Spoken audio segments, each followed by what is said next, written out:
Trojan Sports Now. Hello and welcome to Trojan Sports Now. I'm Amy Austin. And I'm Clay Yeager. Stick around as we bring you the latest news and scores from Troy Athletics. The football team headed to Mobile this past Friday to take on in-state rival South Alabama. The team started the first half strong but fell to the Jaguars. Jacob Harrison has all the details. The Trojan football team had quite the task in front of them, taking on the 4-2 South Alabama Jaguars in Mobile. In a game that featured two teams known for passing the ball in recent years, inaccurate throws were commonplace throughout the night as both teams relied heavily on the run game in the first half, and withholding a 45-yard touchdown pass by South Alabama's Brandon Bridges would have given the Trojans the advantage. My play hasn't been as well as I, imagined to be. I haven't played up to my capability like I did early in the season. You can't throw it all the time. You can't run it all the time, and you got to have mixture. An opening 3-and-out by the Jags in the second half was followed by a block punt from Drew Thompson, giving the Trojans the ball at the Jags' 20. We had too many guys going through one gap, so they technically didn't have enough people to pick us up. So we knew one guy was going to come free, and it just happened to be me. Brandon Silvers and company stalled, however, settling for a Ryan K. field goal to move the score to 10-6. From there, the Jags dominated with a running game that forced the Trojan offense to stay on the sidelines. After many inaccurate throws and a 27-6 deficit on the scoreboard, Dontrell Pruitt took over at quarterback in the fourth quarter, finding Teddy Rubin twice for big gains, and finally, B.J. Chitty for an 8-yard touchdown on the Trojans' final drive, taking the score to 27-13. Our kids fought them pretty hard, Thought we had a chance. Couldn't quite get it done, and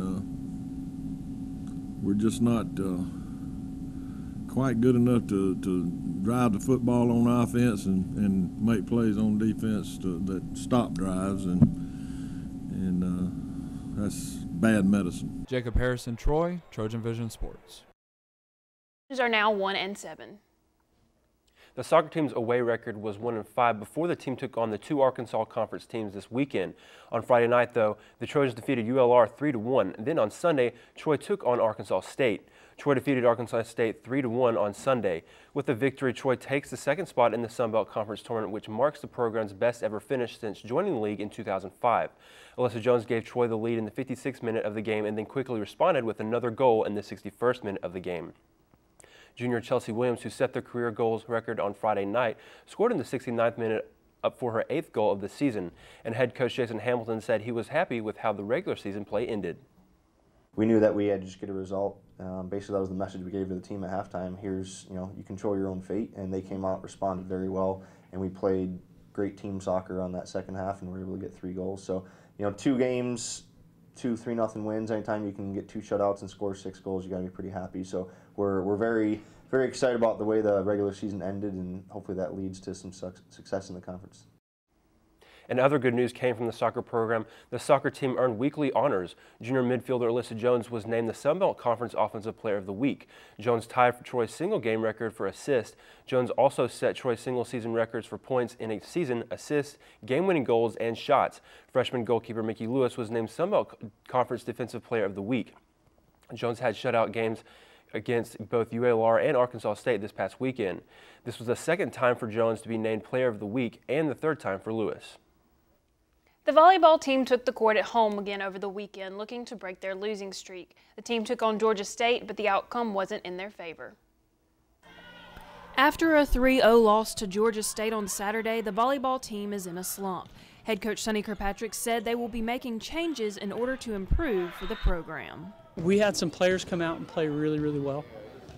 We had some players come out and not do their jobs, and we've got some changes to make this week. And some of the players aren't going to like the changes, but we need to do what's going to be best to try to get us a win, regardless of feelings, because ultimately the program comes before individual players.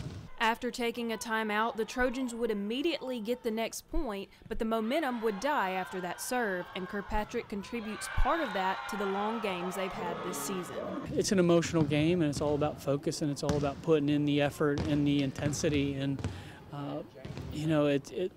we've played some long matches, some long games, and that would be something that in my opinion should be there every point.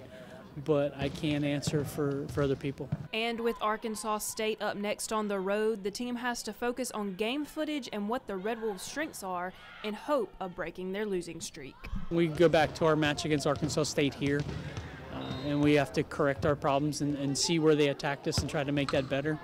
And then we go in and we try to find some strengths and attack their weaknesses. I mean, it's really, it isn't any more simple than that. We just have to make a couple more plays, and all of a sudden we could potentially be up 2-0 instead of down 0-2 in the match. The volleyball team takes on Arkansas State in Jonesboro, Arkansas this weekend.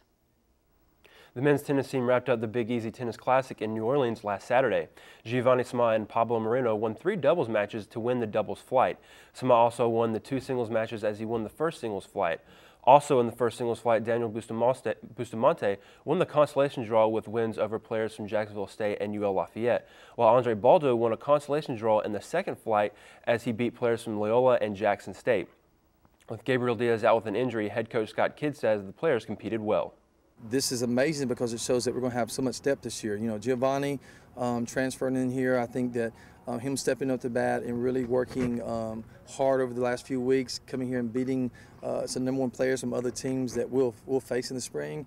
Yeah, I think it's amazing. Gabriel definitely is out with an injury, and then we put brand new doubles combinations together.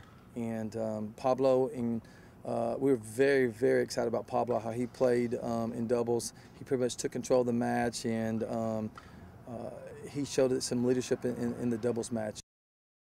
The tennis team will now prepare for the ITA National Indoor Intercollegiate Championships. The men's golf team finished up play at the Intercollegiate at the Grove. The team finished in second place thanks to sophomore Jared Betcher's top 5 performance. The Trojans shot a .299 during the final round of the tournament, led by Betcher, who had an even par round. Senior Tolver Dozier also pushed the Trojans into second. Dozier finished in 14th place after shooting a .222 at the tournament. Troy finished with an overall score of 882, putting them just behind Ohio State, who ended with 874. And head coach Matt Terry is proud of how his team competed. We're all really proud of the week. We got to sleep on the lead 2 nights in a row, learned a lot about ourselves, and you know, it definitely always disappointing when you don't come out with a win. But you know, for us, second place is the best we finished this fall, finishing 4th, 3rd, 4th, and 2nd. So we're trending in the right direction and playing better golf every week, and all the guys are you know, kind of coming together and playing better. Each guy's picked us up and played well at different times, and that's always nice to see. This was the last fall tournament for the Trojans. The men will be back in action in February. The women's golf team completed their fall season this past week. The Trojans competed in 4 tournaments throughout the 2014 fall season. The women took 9th place of 12 in their first tournament, but then improved to 1st and 2nd in the next 2 tournaments. The final competition for the Trojans ended them tied for 5th place, and head coach Bart Barnes says his team performed well throughout the fall. Got a little bit better. We played better each week, kind of through the fall. Always good to get a win. You know, we picked up a win in our second event of the fall. You know, a second the next week. So while we take a lot of really positive things from the fall, you know, we're going to take some of those things we need to clean up as well as the good and take it into the spring and try to get a little better. The women's golf team will be back in action in the spring beginning in February. Still to come on Trojan Sports Now, we'll have a preview of the Trojan soccer team as they head into the Sun Belt Conference tournament. But first, I had the chance to sit down with soccer player Chelsea Williams. Stick around for more Trojan Sports Now.